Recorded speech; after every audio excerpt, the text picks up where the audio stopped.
রমজানুল মুবারক অত্যন্ত গুরুত্বপূর্ণ তাৎপর্যপূর্ণ নেয়ামতপূর্ণ একটি মাস, যে মাসের সাথে আরবি 11টি মাস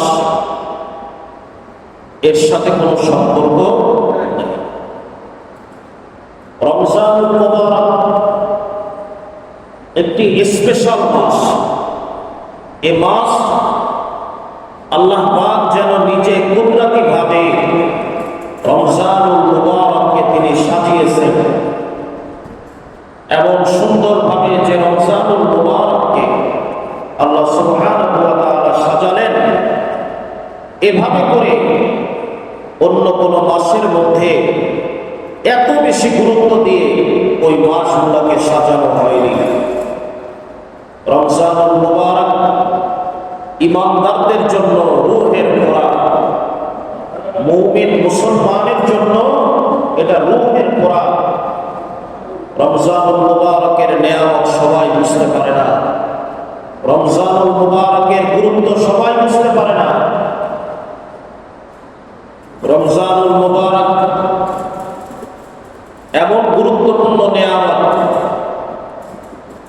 যে রমজান মাসের চাঁদ ওঠা মাত্রই প্রত্যেকটি নেক আমলের বিনিময়ে আল্লাহ রাসূল সাল্লাল্লাহু আলাইহি ওয়াসাল্লাম বলেন, সর্বনিম্ন কমপক্ষে 70টি নেকি আল্লাহ পাক প্রত্যেকটি নেক আমলে বাড়িয়ে দিবেন। সুবহানাল্লাহ। রমজানুল মুবারকে চাঁদ উঠেছে, মুমিন মুসলমান যে কোনো নেক আমল করবে, প্রত্যেকটি নেক আমলকে কমপক্ষে 70 গুণ বেশি নেকি দ্বারা আল্লাহ তাআলা ভরপুর করে দিবেন। যে রমজানুল মুবারকের মধ্যে আমরা খেয়াল করে দেখব যে রমজানুল মুবারকটা অন্যান্য মাসের থেকে ব্যতিক্রম কেন?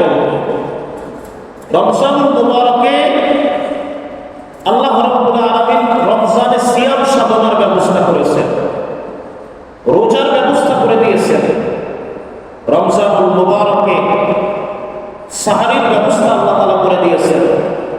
রমজানুল মুবারকে ইফতারির ব্যবস্থা করে দিয়েছেন। রাত জেগে তারাবির সালাত আদায়ের ব্যবস্থা করে দিয়েছেন। তাহাজ্জুদের সালাতের ব্যবস্থা করে দিয়েছেন। সবে কদরের মতো গুরুত্বপূর্ণ মাস, গুরুত্বপূর্ণ রাত আল্লাহ পাক রমজানুল মুবারকে দান করে দিয়েছেন। সুবহানাল্লাহ।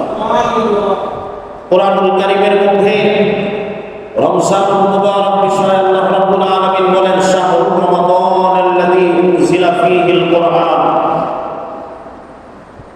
আমি কোরআনুল কারীমকে রমজানুল মুবারকে নাযিল করেছি। সুবহানাল্লাহ। অন্য কোন মাসের নাম কোরআনুল কারীমে এভাবে গুরুত্বের সাথে উল্লেখ করা হয়নি। রমজানুল মুবারককে গুরুত্বের সাথে আল্লাহ পাক উল্লেখ করেছেন। রমজানুল মুবারক রহমত, মাগফিরাত, নাজাতের মাধ্যমে পরিপূর্ণতার নেয়ামত দান করেছেন। এই রমজান মাস আজকে মাগফিরাতের সর্বশেষ দিন। রমজানুল মুবারকের অন্যতম গুরুত্বপূর্ণ ইবাদত এবং আমল হলো রমজানের শেষ 10 দিন আল্লাহ রাসূল সাল্লাল্লাহু আলাইহি ওয়াসাল্লাম তো 2 মাস পূর্ব থেকে রমজানুল মুবারকের জন্য প্রস্তুতি গ্রহণ করতেন।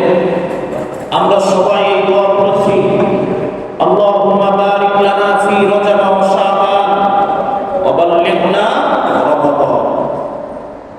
নবীজি সাল্লাল্লাহু আলাইহি ওয়াসাল্লাম রমজান আসার 2 মাস পূর্ব থেকে এই দোয়া বেশি বেশি করতেন। সাহাবা সাহাবাদেরকে এই দোয়া বেশি বেশি করতে বলতেন।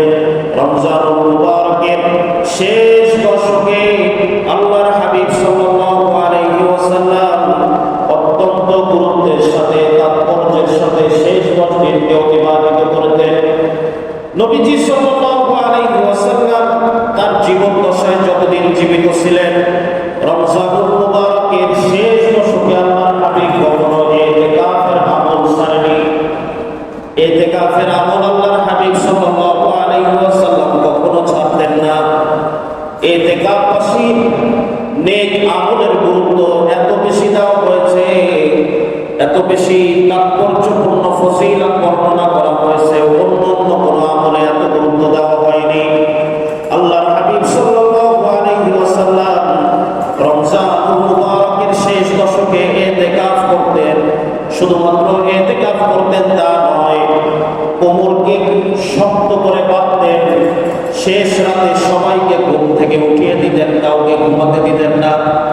আল্লাহর হাবিব নিজে আযান করে মুয়াজ্জিনের মতো তিনি সবাইকে ডেকে তুলতেন, সবাইকে উল্লেখ করে বলতেন, শবে কদর তোমার মাঝ থেকে বিদায় নিয়ে যাইতেছে।